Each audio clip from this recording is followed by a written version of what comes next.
নারায়ণগঞ্জে র্যাবের ৩ কর্মকর্তাকে এলোপাথাড়ি আক্রমণ করেছে। শোনা যায় এরা কিশোর গ্যাং। আমার প্রশ্নটা হলো, র্যাব যখন কোনো অপারেশনে যায় ম্যাক্সিমাম টাইম সিভিল পোশাকে যায়, এবং কোথায় যাবে, কিভাবে যাবে, কোন জায়গায় যাবে, এটা তাদের র্যাবের নিজস্ব ভাবে তারা পরিকল্পনা করে। কিন্তু আমার ধারণা যে র্যাবের মধ্যে বোধ হয় কোনো স্পাই আছে। এটা আমার, আপনার, সকলের বুঝতে একটু কষ্ট হবে না যে স্পাই যদি না থাকে তাহলে কিভাবে এটা লিক আউট হয়ে যায়। ওই দিনও ৩ কর্মকর্তা সিভিলে ছিলেন। আমাদেরকে এবং র্যাবকে সচেতন থাকতে হবে যে তাদের ভিতরে কারা স্পাই হিসেবে কাজ করছে, এটাকে ফাইন্ড আউট করতে হবে এবং করা উচিত। ঠিক এইভাবে চলতে থাকলে আইন শৃঙ্খলার অবনতি আরও বাড়তে পারে। এটাই স্বাভাবিক নিয়ম। এইখানেই এদেরকে দমন করা উচিত। কিন্তু নির্বাচিত সরকারের বর্তমান যে আইনমন্ত্রী আছেন তিনি মবের কথা বলেছেন। এটা জনরোষ। জনরোষ মানে কি? কাউকে কুপিয়ে হত্যা, কাউকে চাঁদাবাজি করা, যেখানে নাই সেখানে নাই র্যাব, পুলিশ বা যারাই হোক তাদের উপর হামলা করা, এটাকে উৎসাহিত করা বলে না? তা আমাদের মনে রাখতে হবে। এই বর্তমান আইনমন্ত্রী মেটিকুলাস ডিজাইনের সুৎখোর ইনুচের অ্যাটর্নি জেনারেল ছিলেন, এবং এই আইনমন্ত্রী সাহেব যখন প্রাক্তন প্রধান বিচারপতি খায়রুল হক যখন গ্রেপ্তার হয়, তখন এক সাংবাদিক তাকে জিজ্ঞেস করছিল, প্রধান বিচারপতি কি হত্যা করতে পারে? তখন অ্যাটর্নি জেনারেল সাহেব উত্তর দিয়েছিলেন, তদন্ত সাপেক্ষে বলা যাবে। এই তদন্ত যদি 10 বছর লাগে, প্রধান বিচারপতি কি জেলে থাকবেন, জেলে পচবেন? ঠিক তেমনি ভাবে আজকে সেই আইনমন্ত্রী অ্যাটর্নি জেনারেল যে ছিলেন উনি এখন বর্তমান বিএনপির আইনমন্ত্রী। তো তার মানে কি সন্ত্রাসীদের আশ্রয় প্রশ্রয় দিচ্ছেন? আবার একজন এমবিবিএস ডাক্তার, বিএনপি করেন না, কলম লেখেন, টকশো করেন, তিনি বলছেন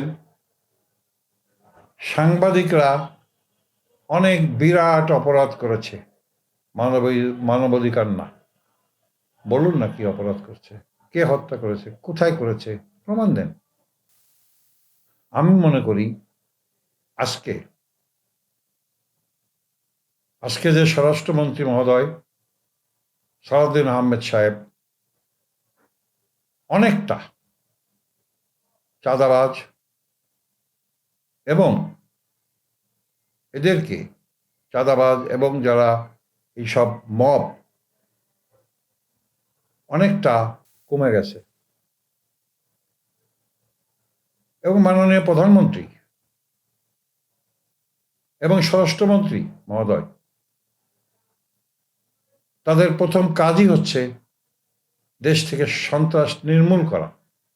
ওনারা করার চেষ্টা করছে, কিন্তু ওনাদের ভিতরে অনেক উপদেষ্টা, অনেক মন্ত্রী মহোদয় আবল তাবল কথাবার্তা বলছে, যা জনগণ বিভ্রান্ত হচ্ছে এবং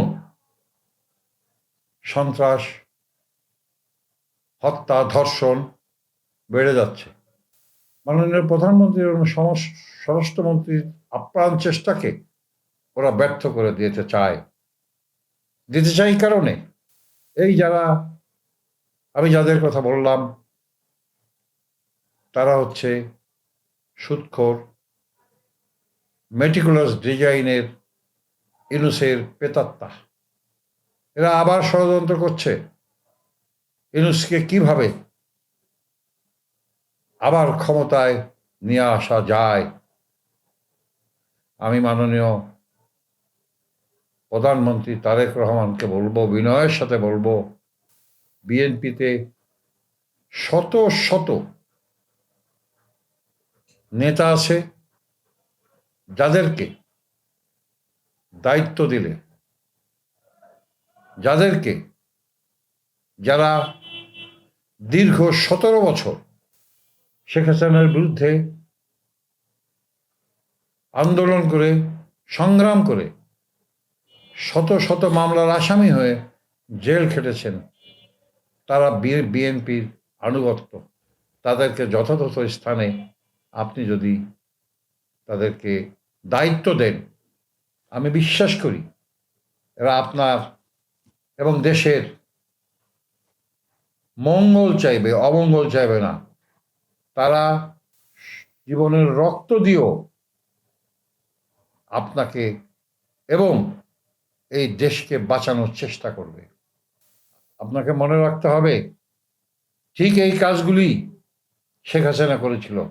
কোথার থেকে, যে জীবনে আওয়ামী লীগ করে নাই, কোথা থেকে নায়ক, গায়ক, পায়ক, খেলোয়াড় এনে এনে এদেরকে ক্ষমতায় বসিয়েছিলেন। ক্ষমতায় বসার পরে এরা কি করেছে? এরা উল্টোটা করেছে। কারণ আওয়ামী লীগেও শত শত দেশপ্রেমিক নেতা ছিলেন, তাদেরকে মূল্যায়ন করে নাই। তাই আমি বর্তমান প্রধানমন্ত্রী তারেক রহমান সাহেবকে বিনয়ের সাথে অনুরোধ করব, আপনার দলে শত শত নেতা আছে, সেই নেতাকে সঠিক মূল্যায়ন করে সঠিক জায়গায় দেন। আপনি দেশ পরিচালনা করতে ব্যর্থ হবেন না। আপনি ব্যর্থ হওয়া মানে দেশ ধ্বংস হওয়া, আপনি ব্যর্থ হওয়া মানে জাতি ধ্বংস হওয়া, আপনি ব্যর্থ হওয়া মানে আমরা সবাই ব্যর্থ হওয়া। যেহেতু আমি জাতীয় পার্টির রাজনীতির সাথে জড়িত, আমি গণতান্ত্রিক সরকারকে আমরা পছন্দ করি, কোনো মেটিকুলাস ডিজাইনের সরকারকে আমরা পছন্দ করি না, এদেশের মানুষ করে না। তাই আপনাকে অনুরোধ করব, আপনি আগামী 5 বছর কঠোর শাসন দেন, আপনার দলের লোককে নেন, যারা আপনার জন্য জীবন দেবে, দেশের জন্য জীবন দেবে, জাতির জন্য জীবন দেবে, তাহলেই আপনি সফল হবেন। না হলে আপনাকে মেটিকুলাস ডিজাইনের মাধ্যমে ক্ষমতাচ্যুত করবে। ব্যাপার সাপ কথা, আমার একটা ইউটিউব চ্যানেল আছে, আপনারা লাইক করুন, সাবস্ক্রাইব করুন। আমার যদি কোনো ভুল হয়, ভুল তথ্য আমি পরিবেশন করি, আপনারা আমাকে জানান, আমি রেকটিফাই করে নেব এবং আপনাদের কাছে ক্ষমা চাইব। ধন্যবাদ সবাইকে। আল্লাহ হাফেজ।